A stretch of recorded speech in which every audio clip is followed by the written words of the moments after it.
Hello beta, how are you all? I hope all of you are fine. Today beta we are going to discuss about 6th class lesson of SST. आज बेटा SST 6th class के बारे में हम लोग discuss करने वाले हैं, that is syllabus of geography syllabus के अंडर बेटा आज हम डिस्कस करने वाले हैं lesson number 16. Name of the lesson is the 4 realms of the earth के 4 realm के बारे में हम लोग आज डिस्कस करने वाले हैं. यू में से 4 parts of the earth, you में से 4 partition ऑफ द अर्थ. ठीक है, what is basically the meaning of a realm. अगर इसे हिंदी में हम लोग करें थोड़ा ट्रांसलेट तो व्हाट इट मीन्ट परत. क्या बेटा? परत means a body that might be celestial or anything else. चाहे तो वो celestial है या किसी और तरह की बॉडी है. ठीक है बेटा, उसके लिए the word that is used realm का मीनिंग क्या है बेटा? Basically what it meant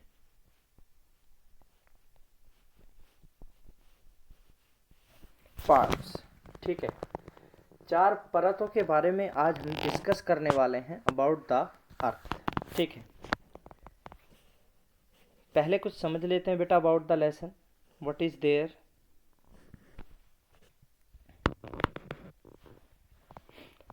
David Livingstone 1813 to 1873 was क्या बेटा? Scottish missionary and one of the greatest European explorer of Africa.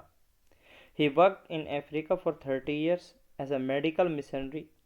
During this period, he traveled into the interiors of the continent and provides the outside world valuable information about the central and the southern part of the Africa that was hitherto unknown. So beta, David Livingstone has an important place while he went to South Africa और central Africa. इसमें कई जगहों पर इन्होंने अलग अलग खोजें की. ठीक है,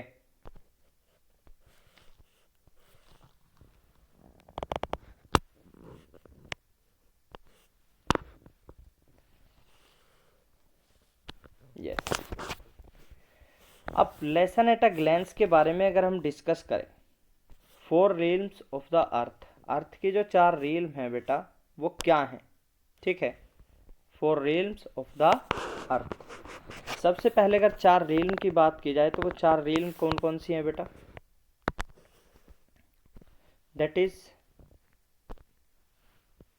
lithosphere number 1, hydrosphere number 2, atmosphere number 3, biosphere number 4. ठीक है बेटा, तो ये 4 realm हैं अर्थ की, इनके बारे में हमने डिस्कस करना है. सबसे पहले क्या है बेटा? लिथोस्फीयर की अगर बेटा एग्जैक्ट प्योर हिंदी मीनिंग के बारे में बात की जाए तो ये क्या निकलता है? दैट इज स्थल मंडल. स्थल मंडल का मीनिंग क्या है बेटा? Somewhere that is land. What स्थल मंडल means? That is land. Land basically stands for lithosphere means स्थल मंडल. अब स्थल मंडल जो है बेटा, जो लिथोस्फीयर है वो 2 पार्ट में होता है, कॉन्टिनेंटल लिथोस्फीयर और ओशियनिक लिथोस्फीयर. अब इस कॉन्सेप्ट को समझते हैं, what is continental lithosphere and what is oceanic lithosphere. समझिए ध्यान से. लेट्स से बेटा यस, ये मान लीजिए ये कोई वाटर बॉडी है. ठीक है,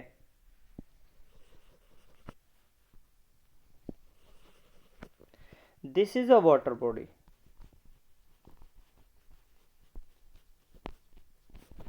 ठीक है बेटा, अब इस वाटर बॉडी को हमने जब ऊपर से देखा, एज आई एम हेयर, मैं यहाँ पर कहीं खड़ा हूँ, इधर I might be in any what बेटा, या तो किसी नाव में खड़ा हूँ मैं, ये मान लीजिए आई एम इन एनी यॉच, मैं किसी नाव में, ठीक है।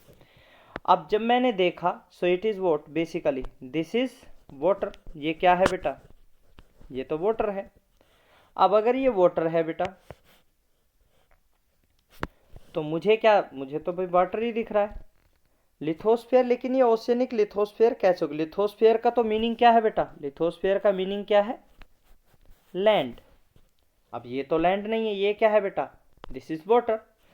तो ओशियनिक लिथोस्फेयर क्या होता है बेटा, जब पानी के नीचे, इस वाटर के नीचे जो लैंड होगा ना बेटा, ये पार्ट, इसका कहीं बेड तो होगा इस ओशियन का या इस वाटर बॉडी का, वो जो बेड है नीचे जो लैंड है, दैट माइट बी वॉट बेटा, रॉक हो सकती है, सिंपली सोइल हो सकती है, ये एक समय तक सोइल हो सकती है, उसके बाद वहां पर क्या होगा बेटा, that might be what, the rocks. तो लिथोस्फेयर क्या होता है बेटा, लिथोस्फेयर दो तरह का होता है, जैसा कि हमने भी पढ़ा। फर्स्ट क्या है, जो हमने लैंड दिखता है प्योर फॉर्म में, that we are live on, जिस पर हम लोग रह रहे हैं, वो क्या है, लिथोस्फेयर। एक दूसरा लिथोस्फेयर क्या है बेटा, ओशियन बेड या वाटर बॉडी के बेड। ओशियन बेड मतलब जो वाटर बॉडी के जो नीचे होता है। इसे दोबारा देख लेते बेटा, डायग्राम को थोड़ा ऊपर बना रहा हूं। मान लीजिए यहां पर, यस, यहां पर ये एक पर्सन है, ठीक है, और ये क्या है बेटा, this is a water body.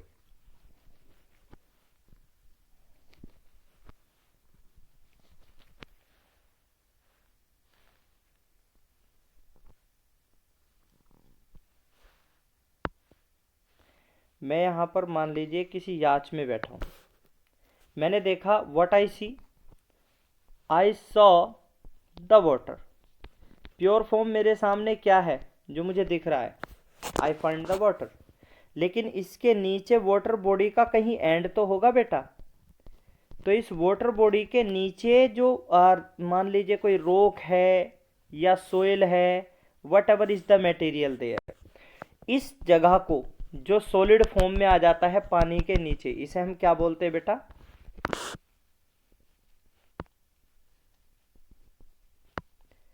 Ocean bed, ठीक है। तो लिथोस्फेयर दो तरह से हमने पढ़ा, दो तरह का लिथोस्फेयर आया हमारे सामने, क्या क्या बेटा, दैट इज, सबसे पहले फर्स्ट क्या था बेटा, लिथोस्फेयर जो हम देखते हैं प्योर फॉर्म में, दैट इज लैंड। दूसरा क्या था बेटा, ओशियन बेड्स। अब इसका मीनिंग ये नहीं है कि ओशियन बेड, हो सकता है ये रिवर बेड भी हो, कोई भी वाटर बॉडी का जो बेटा बेस होता है, उसका जो यस इनर मोस्ट या डेप्थ मोस्ट पार्ट जो होता है, उसे हम क्या बोलते हैं, दैट इज ओशियन बेड्स, ठीक है बेटा। लिथोस्फेयर दो तरह से पढ़ा हमने, चलिए आगे देखते हैं। यस, कॉन्टिनेंट्स, लिथोस्फेयर क्या बेटा, कॉन्टिनेंट्स। कॉन्टिनेंट्स क्या, there are 7 continents in the world, ठीक है। So the part of the land on which we live is called the continental lithosphere. दूसरा ओशियन बेड, ओशियन बेड क्या बेटा, जो वाटर बॉडी के अंडर जो होता है, वाटर बॉडी के नीचे जो लैंड होता है, that is what, that is, इसका अगर हम कीवर्ड लिखे तो क्या होगा, बिलो द वाटर बॉडी। किसी वाटर बॉडी के निचला जो भाग होता है, दैट इज ओशियन बेड। तो दो लिथोस्फेयर दो तरह से होता है। नेक्स्ट बेटा, वॉट बेटा, हाइड्रोस्फेयर। हाइड्रोस्फेयर देख लीजिए, ocean, seas, lakes, river, frozen water, underground water and water vapour. इसे बेसिकली इन अदर वर्ड्स क्या कह सकते हैं बेटा, in other words we might C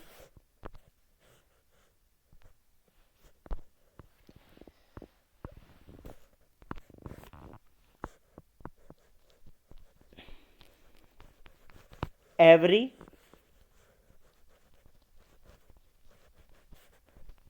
water body, every water body means उसे हम हाइड्रोस्फीयर कहते हैं। दैट इज, हो सकता है वो लिक्विड हो सकता है सॉलिड, जिसे हम इन अदर वर्ड्स वाटर के लिए क्या यूज कर सकते हैं, फ्रोजन हो।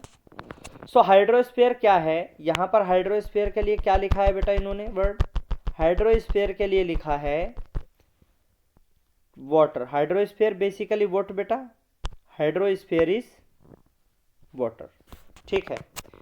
तो हाइड्रोस्फीयर इसे हम हिंदी में एग्जैक्ट मीनिंग इसका क्या होता है बेटा निकल कर जो आता है, दैट इज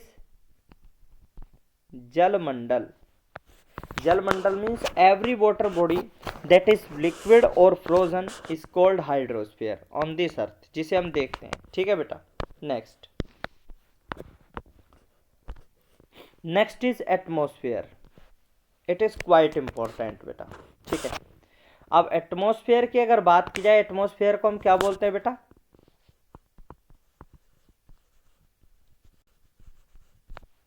वायुमंडल, ठीक है।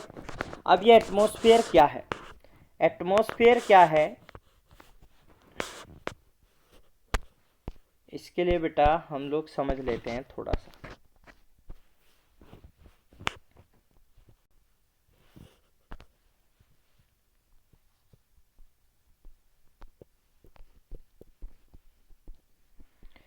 Envelope of air, gases, air gases, dust particles and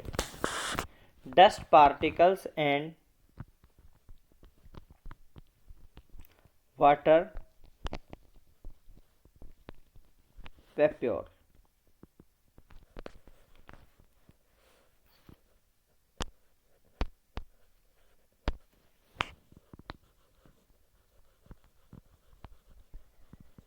surrounding us.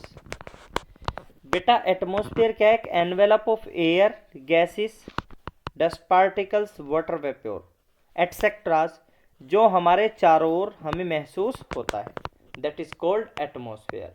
Atmosphere is basically what, surrounding conditions of the human environment. Human environment की जो सराउंडिंग कंडीशंस होती हैं ऑन दिस अर्थ, उसे हम क्या बोलते हैं बेटा, दैट इज द एटमॉस्फेयर। अब एटमॉस्फेयर में बहुत इंपॉर्टेंट आ जाता है बेटा, एटमॉस्फेयर के पार्ट्स हैं। Why is atmosphere important to us, हमारे लिए एटमॉस्फेयर इंपॉर्टेंट क्यों है बेटा, ठीक है, ध्यान से समझिए। The possibility of the life on the earth is that is due to the atmosphere only. Atmosphere बहुत इंपॉर्टेंट रोल प्ले करता है बेटा किसमें, अर्थ पर लाइफ सस्टेन करने में, ठीक है। एटमॉस्फेयर के बेटा there are 5 parts of the atmosphere. First part क्या है बेटा, एटमॉस्फेयर का फर्स्ट पार्ट है बेटा ट्रोपोस्फेयर। क्या है बेटा,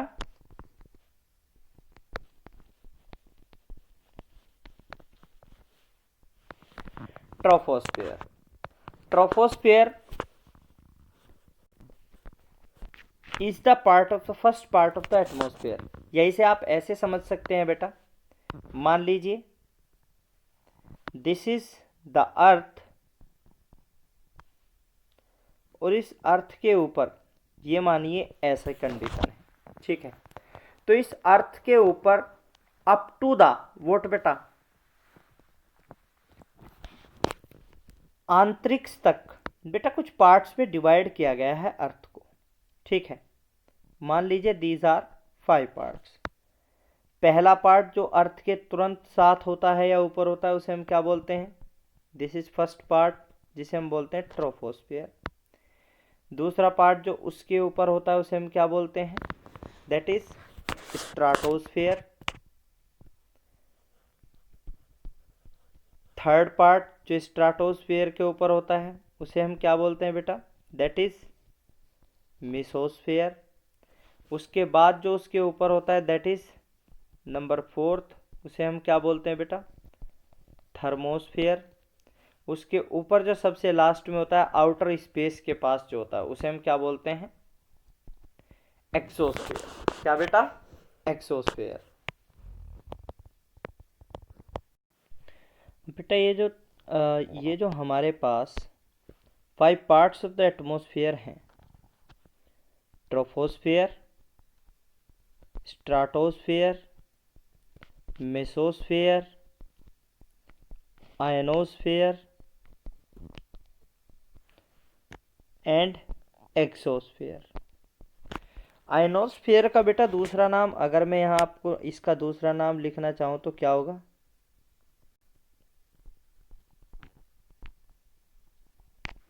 थर्मोस्फेयर। आयनोस्फेयर मीन्स बेटा थर्मोस्फेयर। आयनोस्फेयर को थर्मोस्फेयर भी कहा जाता है। अब व्हाट बेटा, ये 5 पार्ट्स तो हमने पढ़े, मैंने आपको बता भी दिया कि चलिए भाई 5 पार्ट्स होते हैं किसके? 5 पार्ट्स होते हैं एटमॉस्फेयर के। एटमॉस्फेयर के लिए क्या लिखा है? Air means the air surrounding us that is mixed with the water vapor, dust particles, minerals and many other things, gases as well in the environment, उसे हम क्या बोलते हैं बेटा? एटमॉस्फेयर बोलते हैं। इसके अलग अलग पार्ट्स, और बेटा इन अलग अलग पार्ट्स की कुछ अलग अलग इंपॉर्टेंसीज हैं। सबसे पहले समझिए ट्रोपोस्फेयर के बारे में। क्या बेटा? ट्रोपोस्फेयर के बारे में। ठीक है, ट्रोपोस्फेयर को समझने के लिए हम यहाँ देख लेते हैं बेटा, दिस इज, मान लीजिए अर्थ। ये क्या है बेटा? अर्थ है। अब इस अर्थ पर ट्रोपोस्फेयर क्या है? ट्रोपोस्फेयर अर्थ की सबसे क्लोजेस्ट जो लेयर है, ये क्या है बेटा? This is a layer. सबसे क्लोजेस्ट लेयर है ये किसकी? अर्थ की। अगर बात की जाए किससे बेटा? इसकी इक्वेटर से। तो बेटा इक्वेटर से जो हाइट है किसकी बेटा?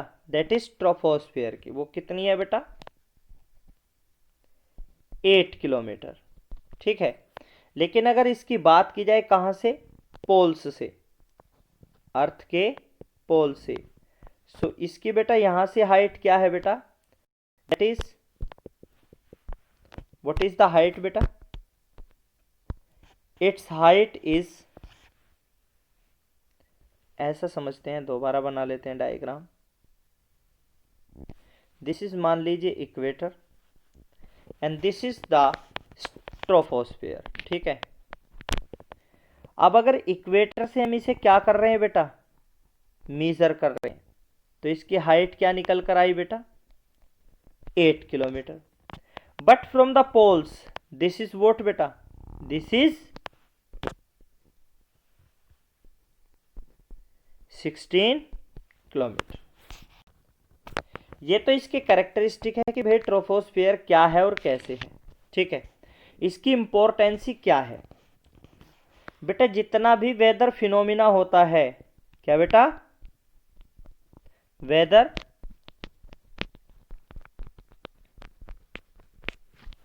सारा वेदर फिनोमिना हमने कहा मिलता है बेटा? All the weather phenomena we get from troposphere. बरसात है तो ट्रोपोस्फेयर में होगी। ठीक है, जितनी भी गैसेस आपको मिलती हैं, nitrogen, oxygen, carbon dioxide, these all are contain in the troposphere. ये सभी कहां पर होती हैं बेटा? ट्रोपोस्फेयर में। आफ्टर दैट ट्रोपोस्फेयर में बेटा दो चीजें होती हैं, हाइट एंड टेम्परेचर।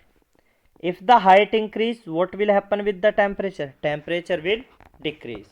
दूसरा होता है बेटा हाइट एंड एयर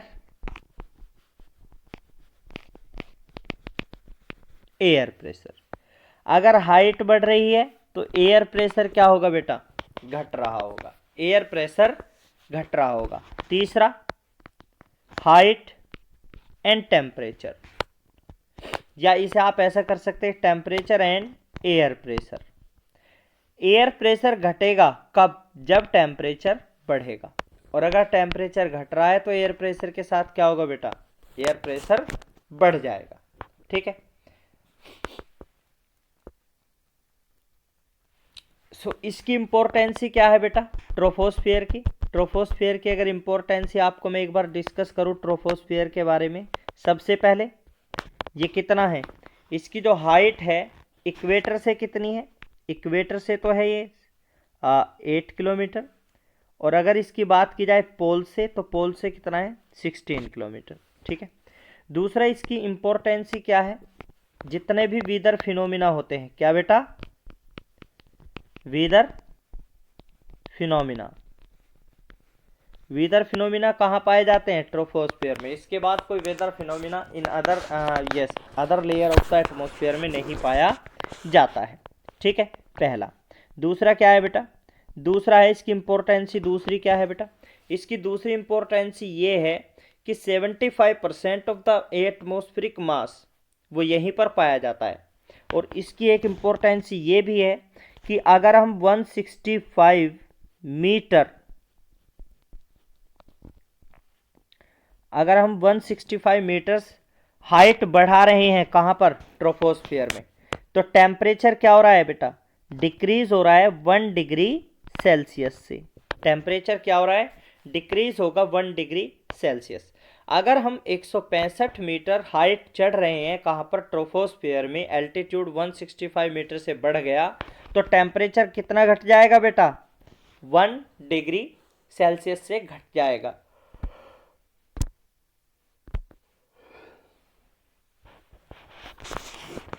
इसके बाद बेटा हमारे पास क्या आता है,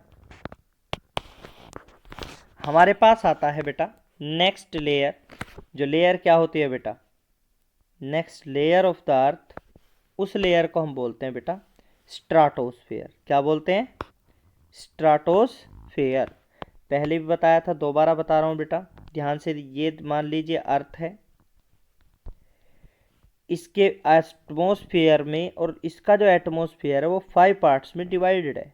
कितने बेटा, 5 पार्ट्स में डिवाइडेड है, 1 2 3 4 5, ये 5 पार्ट्स में डिवाइडेड है। तो पहला पार्ट हमने क्या पढ़ा, ट्रोपोस्फियर। ट्रोपोस्फियर के बारे में पढ़ा कि इसकी जो सबसे नज़दीक वाली जो रिल्म है वो क्या है, ट्रोपोस्फियर। सारा वेदर फिनोमिना कहाँ पाया जाता है, इन द ट्रोपोस्फियर। ट्रोपोस्फियर में सारा वेदर फिनोमिना पाया जाता है। दूसरा, यहाँ पर जो टेम्परेचर होता है, टेम्परेचर क्या होता है, घटता है किसके साथ, हाइट के बढ़ने के साथ। अच्छा, यहाँ पर बेटा अगर हाइट कितनी बढ़ रही है, 165 मीटर्स बढ़ रही है, तो टेम्परेचर कितना घट रहा है, temperature decreasing by 1 degree Celsius. 1 degree Celsius से टेम्परेचर क्या हो रहा है, डिक्रीज हो रहा है। अब दूसरा यहाँ पर क्या था बेटा, इसके ट्रोपोस्फियर के बाद क्या आता है, ट्रोपोस्फियर के बाद आता है बेटा स्ट्राटोस्फियर। और वो जगह जहां पर क्या बेटा, ट्रोपोस्फियर खत्म होने के बाद, ये वाली जो लाइन आपको दिख रही होगी, ठीक है, मैंने अभी इसे थोड़ा डार्क कर दिया है, तो ये जगह जहां पर ट्रोपोस्फियर तो क्या हो जाता है बेटा, खत्म हो जाता है, और स्ट्राटोस्फियर शुरू हो जाता है। तो ट्रोपोस्फियर को खत्म होने की जगह को हम क्या बोलते हैं बेटा, दैट इज ट्रोपोस्पोज। क्या बोलते हैं, ट्रोपोपोज। अब इंपॉर्टेंसी इसकी क्या है, यहां पर अगर बात की जाए बेटा किसकी,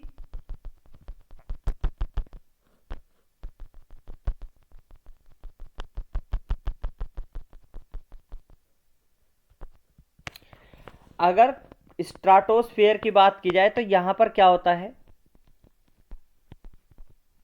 कांस्टेंट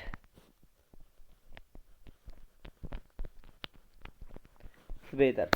जो वेदर होता है वो कैसा होता है बेटा, कंस्टेंट होता है। कैसा होता है, कंस्टेंट, स्टेबल एयर फ्लो होता है। क्या होता है, स्टेबल एयर फ्लो। हमारा जो ट्रोपोस्फियर था वो कहाँ तक था बेटा, वो था 16 किलोमीटर तक, और 16 किलोमीटर के बाद 50 kilometre from the troposphere, 50 kilometre तक क्या है बेटा, दैट इज स्ट्राटोस्फियर, 50 किलोमीटर तक है। अब ये इसकी क्या इंपॉर्टेंसी है, इसकी इंपॉर्टेंसी ये है कि यहाँ पर जो एयर फ्लो होता है वो कैसा होता है, स्टेबल होता है। और इसीलिए जो एयरक्राफ्ट होते हैं, आपने देखे होंगे एयरक्राफ्ट जितने भी होंगे वो सभी कहाँ पर पाए ज़्यादातर जो उड़ाने के लिए सबसे फेवरेबल जो कंडीशन, सबसे फेवरेबल जो लेयर होती है, दैट इज स्ट्राटोस्फियर। इसीलिए वो इतनी ऊंचाई पर बहुत अच्छे से उड़ पाते हैं। ठीक है बेटा।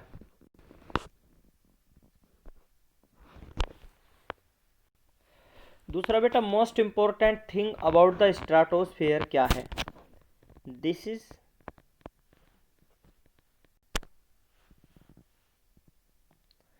अर्थ ये सन है बेटा। अब बेटा क्या हुआ,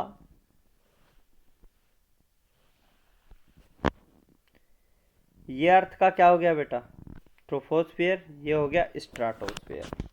तो सन की रेज जो यहाँ पर अर्थ पर आ रही हैं, उन रेज के आने के साथ साथ उनके साथ कुछ कैसी रेज आती हैं बेटा, दैट इज अल्ट्रा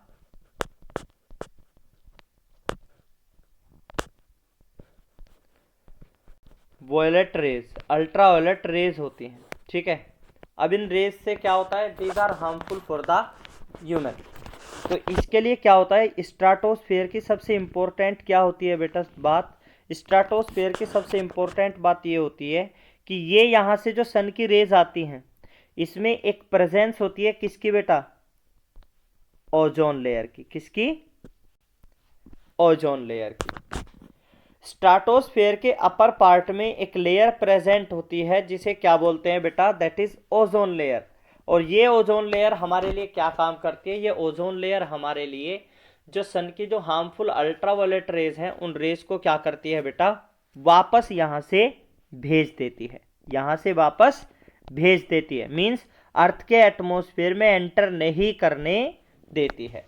एंटर केवल क्या करती हैं, वो रेज जो क्या है, अर्थ के लिए बेनिफिशियल है, वो रेज जो अर्थ के लिए बेनिफिशियल है, वो रेज एंटर करती हैं अर्थ के एटमॉस्फेयर में, दैट इज द ट्रोपोस्फेयर। ठीक है बेटा। तो ये अर्थ पर रेज, केवल अल्ट्रावायलेट रेज को ये ओजोन लेयर क्या करती है बेटा, वापस भेज देती है, और जो लेयर काम के हैं उन्हें क्या करती है, नीचे भेज देती है। सो इसीलिए इसकी भी अपनी इंपॉर्टेंसी है। दो लेयर हमने पढ़ी हैं, दोनों की हमने इंपॉर्टेंसी के बारे में पढ़ा है। About the rest we will discuss in the next video. Till then lesson को रिवाइज करिए बेटा, और रिवाइज करने के बाद if you have any problem in understanding the topic kindly leave a message. Thank you, have a good day, enjoy your studies.